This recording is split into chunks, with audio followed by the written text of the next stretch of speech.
We are here with our family, Our love for each other will carry us through. We are here for our neighbors,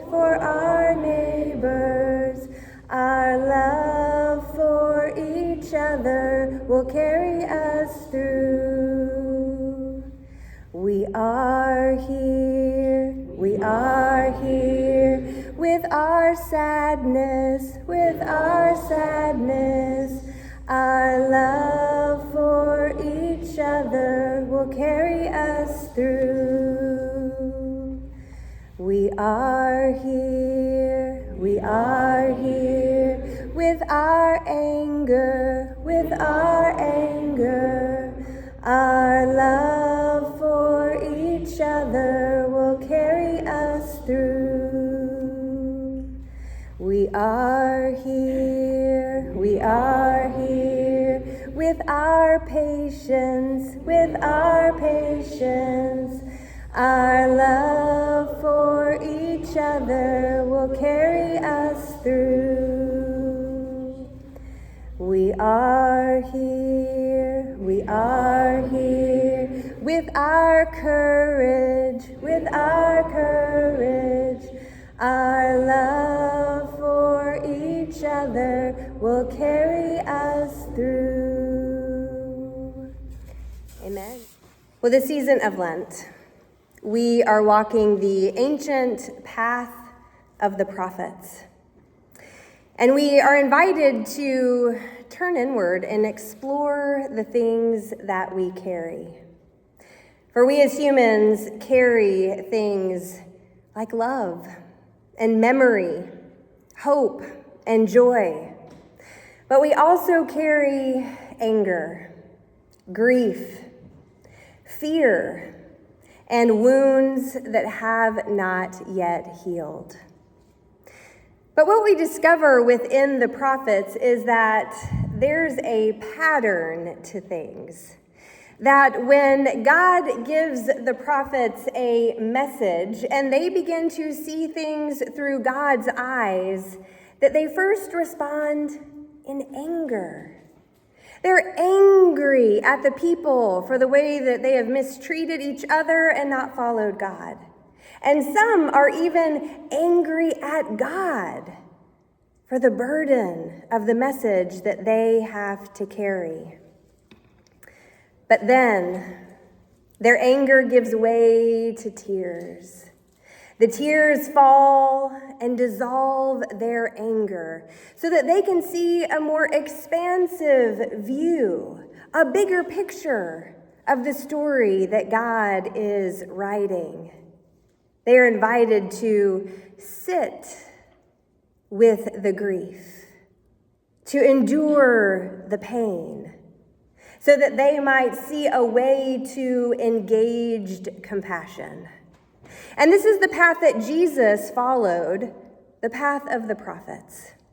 For we see Jesus act in ways that are angry at the people, especially at the religious leaders that are in place for that day and time. We also read passages about Jesus weeping for the people, for the heavy burdens that they carry. We see Jesus carry the grief of the world in his body. We see Jesus sit with people in their suffering and actively show us that in the end, love wins even over death. Well, today we are following the prophet Ezekiel. And he, like I said to the children, is one of my favorite prophets. For I feel like many times it is the theater community, those in drama, that communicate the message to us that brings us to tears, that connects us to each other even better than what I do here on Sunday morning. And so Ezekiel had the privilege of not just having this message for the people, but having these kind of street performer acts that he did in front of the people, trying to get their attention and then tell them what it means. And so Ezekiel begins his journey, and we find his call in chapters 2 through 3. And what we learn is that Ezekiel is in his 5th year of exile in Babylon. So this is after the first wave of deportation, when the superpower of the Babylonians come into play. And Ezekiel's message is for the people in exile, but it's also for the people in the kingdom of Judah. And so when God calls Ezekiel, God tells him to eat God's scroll of lamentations. And Ezekiel does. And Ezekiel responds to God that God's words are as sweet as honey. Which reminds us of the psalmist in chapter 119, where that psalmist writes that meditating on God's word is as sweet as honey to the lips. And so Ezekiel, he has a different story to tell than the prophet Jeremiah. If you'll remember last week, we talked about that Jeremiah got very angry at God after God called him to prophesy because he had a different view of what that would look like or how he would experience God's people. But when God calls Ezekiel, God says from the very beginning, this is going to be difficult. God says, my people will not listen, because my people are a rebellious people, and they have hardened their hearts. Well, a couple of the things and a couple of the messages that Ezekiel had for the people, he acted out through his life or in these dramatic acts in the public square. Well, the first message that he had, that we're going to look at today, that he had for the people, was a very unpopular message. In fact, let's just say it out loud. All of Ezekiel's messages were very unpopular. And so poor Ezekiel. And yet he was obedient. He loved God with all his heart. And so no matter how difficult, Ezekiel performed the acts or gave the messages. Well, as I said to the children, the people thought that because they were in their 5th year in exile and they looked at the kingdom of Judah and saw that Jerusalem was just fine, nothing was happening, and their temple was still standing. And so they turned to prophets like Hananiah, who saw those as signs that God was still at the people and that they were going to go home soon. But Jeremiah had a different message. He told the people that, no, we are not going home anytime soon. And in fact, you will have to endure even more pain. Well, the second message that Ezekiel had that we're going to look at today for the people is a message that he was called to live out in his life. This message and story comes to us from Ezekiel chapter 24. God comes to Ezekiel and said, your wife, the delight of your eyes, will pass away. And Ezekiel, when the delight of your eyes passes away, you are not to mourn, you are not to weep, you are not to let a single tear go down your cheek. And so all of this happens, and the people come to Ezekiel and they say, why are you acting this way? What does it mean? And so God, through Ezekiel, says this, I will destroy my sanctuary, the pride of your power, the delight of your eyes, and your heart's desire. Your sons and your daughters will die by the sword, and you shall not mourn or weep. You will sit in your heartbreak. You will have to endure the pain.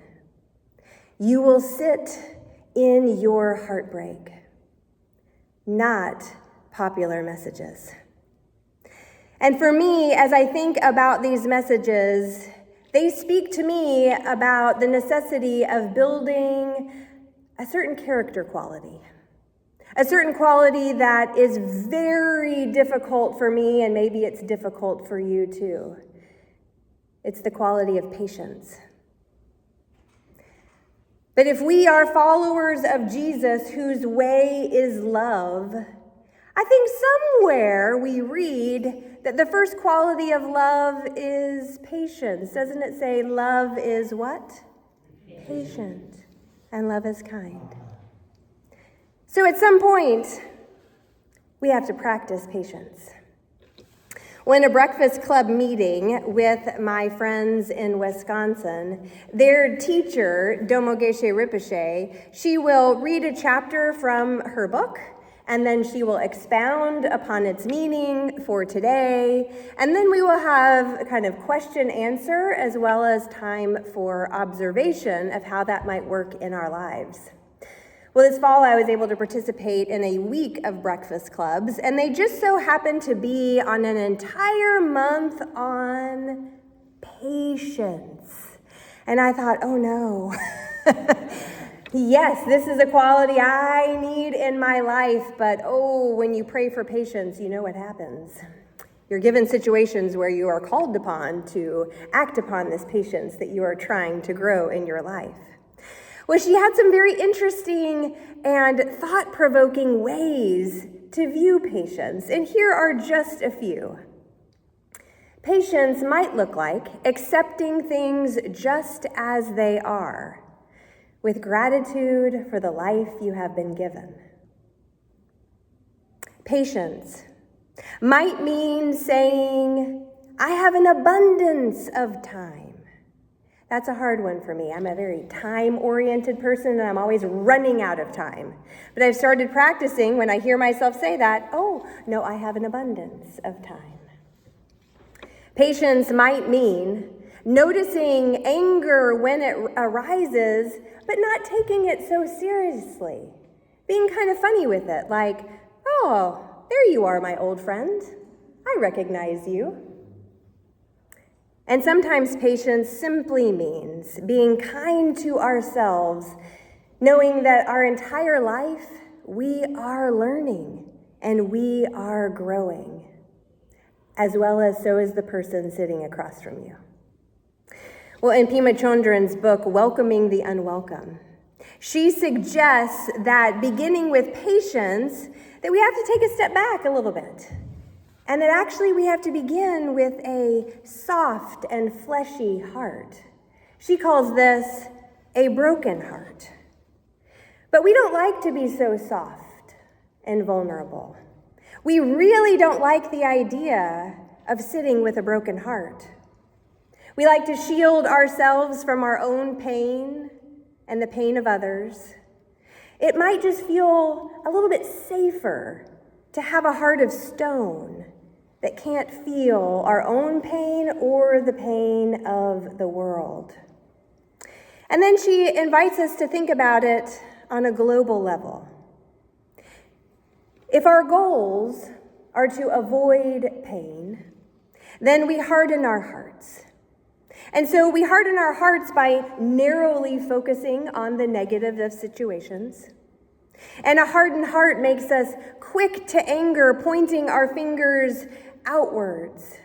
And all of this leads us to feeling disconnected from each other and even fearful of others. She writes, when many people and countries engage in this kind of approach, the result is a messy global situation with lots of pain and conflict. Sounds like a message for us today. The solution is each of us developing the quality of patience. She writes, if we gradually, patiently increase our capacity to be present with our pain and the sufferings of the world, we will surprise ourselves with our growing sense of courage.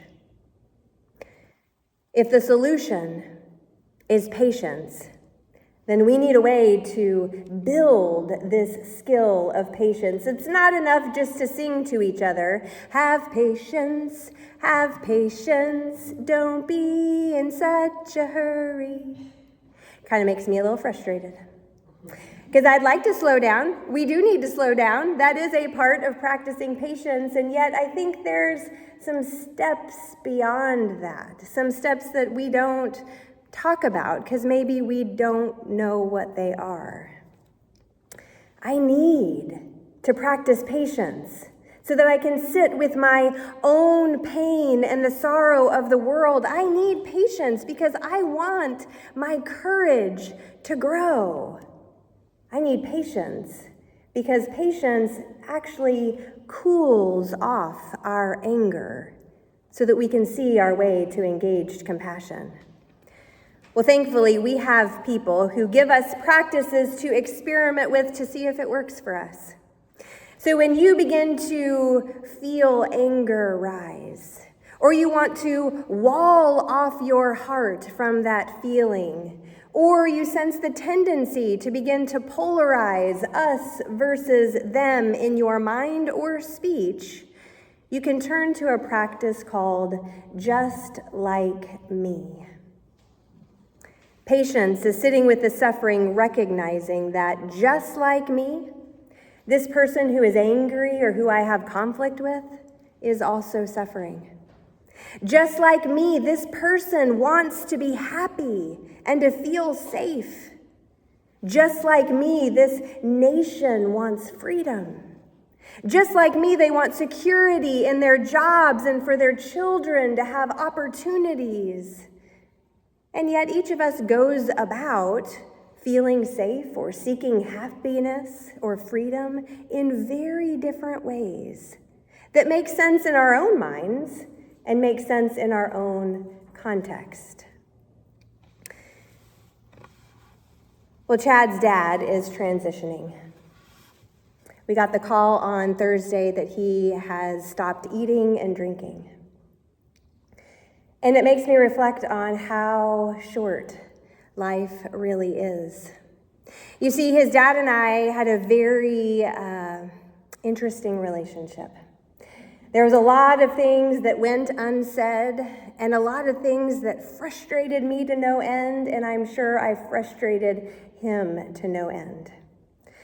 There were many ways that he made me feel small and never once asked how I was doing, and didn't try to include me in all of my uniquenesses and quirkiness.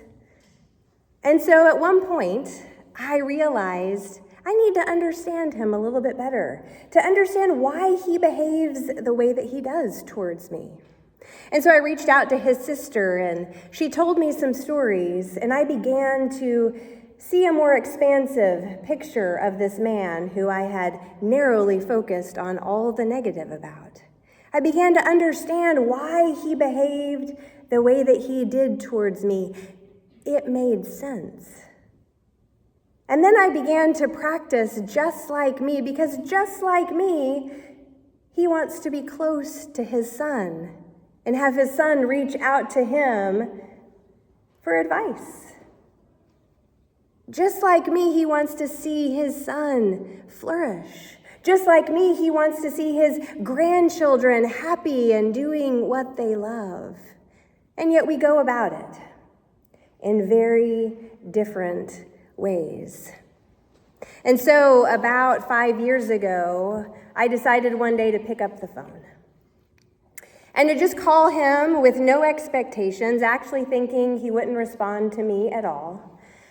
And so he answered the phone, and I said, I want to apologize for all the things, whether I was conscious of them or unconscious of them. The things that frustrated you about me to no end. And there were some specifics that I gave that I won't go into now. But there are a lot of things we do unconsciously that maybe I should have apologized for. And there were things that I did consciously that I needed to apologize for. And he just sat there and said thank you. And there was no response. But now that he's come to the end of his journey, I think how fortunate I am that I heard God say to me, reach out in the way that felt authentic and honest to you, apologize for the things that you could, and let it go. With no expectation for him ever reciprocating, for him ever owning his part in the situation. Life is too short to hold on to things, and there is joy in letting it go. Well, the practice, just like me, allows us to build compassion and empathy for the person or organization or other nation. And many of you have asked me, well, when do we get to the point that we get to yell at other people? When do we get to point out all of their problems and their faults and other nations and organizations and other churches and other people? When do we get to tell them? Well, to get to the point where we get to speak out against others, we're invited to follow the path of the prophets. The prophets have encouraged us to first be aware of all the things that we carry, and then to turn inward and explore what part we have to play in the ongoing conflict. We have been guided on their path of maturity to expand our capacity to see beyond our inappropriate attention to the negative. And today, the prophet Ezekiel encourages us to patiently sit with our suffering and embrace the suffering of the world in our own bodies, which leads us to compassion. And it is only then that the prophets and you and I can begin to turn outward and critique others. And so Ezekiel turns the critique outward against Tyre. But God tells Ezekiel to frame it this way, and this is so important to the message.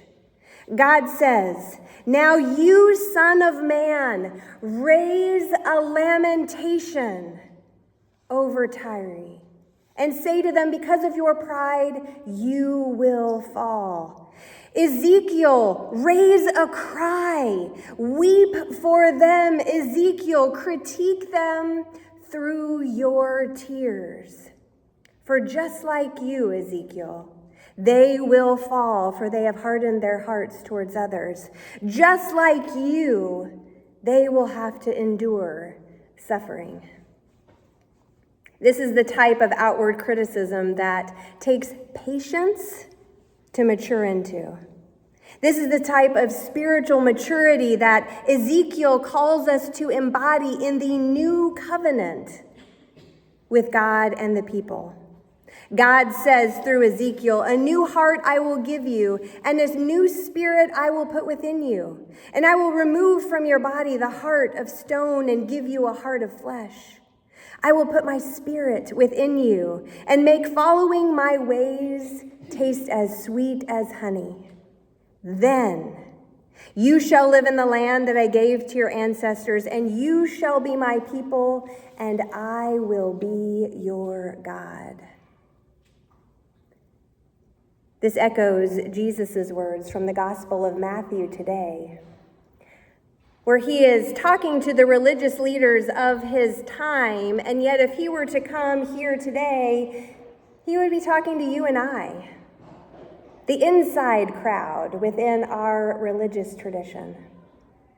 And he says to us today, you're too worried about the outside. You're too worried about the appearance. We're too worried about things that will pass away, when what God desires is a softened heart.